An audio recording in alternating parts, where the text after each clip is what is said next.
Hello friends. So now we are moving to question number 6 and 7 of the same practice set 1.2. On page number 14 you will get that exercise of 10th class similarity chapter. Okay, so if we talk about this question, so simply they have written find the value of QP using given information in the figure. So this is the figure.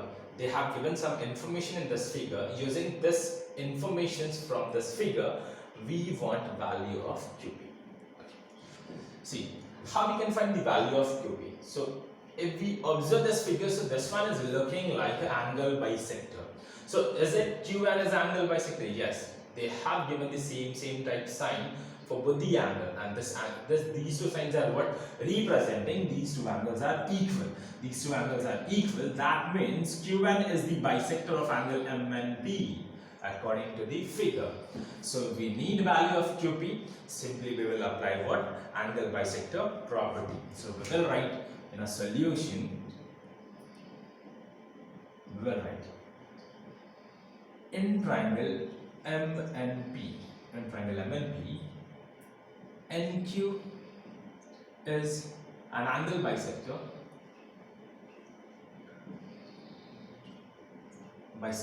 of angle N. Therefore, by angle bisector property, we can say that by angle bisector property, we can say that. See, again, I'm explaining the same concept. When we are using the angle bisector property, we have to keep in our mind that we are going to take any one vertex.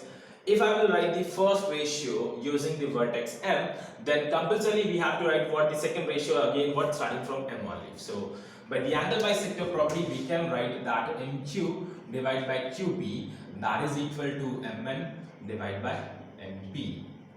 So according to this ratio, simply we can substitute the value of MQ, that one is 14, QP is as it is, MN is 25 and NP is 40.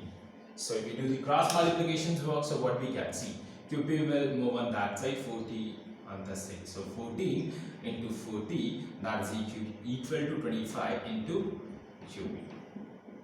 So if we move further, so this can be written as 14 into 40 divided by 25. So this 25 will what come downside. So this 25 will what come to the denominator, because that one is what in numerator, and that will come this side, that become what, that will come in denominator, that become what 14 into 40 divided by 25, and that is equal to QP.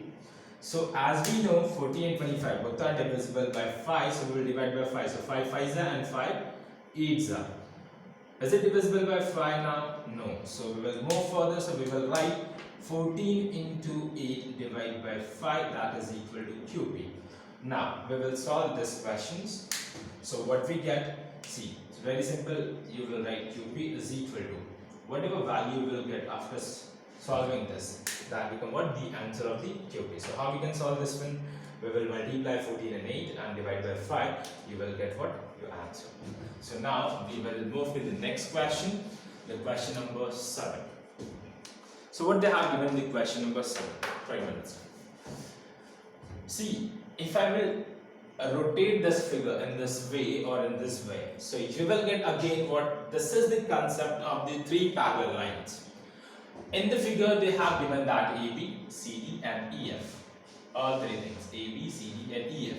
All three lines are parallel to each other. All three lines are parallel to each other. So very simple, we can say that if these three lines are parallel and these two are the transversal, so we can take what the equal ratios, and as we know, we need a value of X as well as what value of A. If we get the value of X, we can find A by adding AC and CE. So first we will find the value of C. How we will find the value of C? Using the properties of three parallel lines. So we will write in a solution. We will write as a solution. We have AB is parallel to CD is parallel to FE, and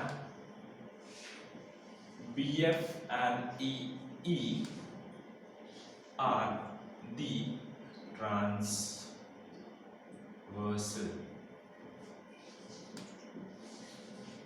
Okay, therefore we will write by properties of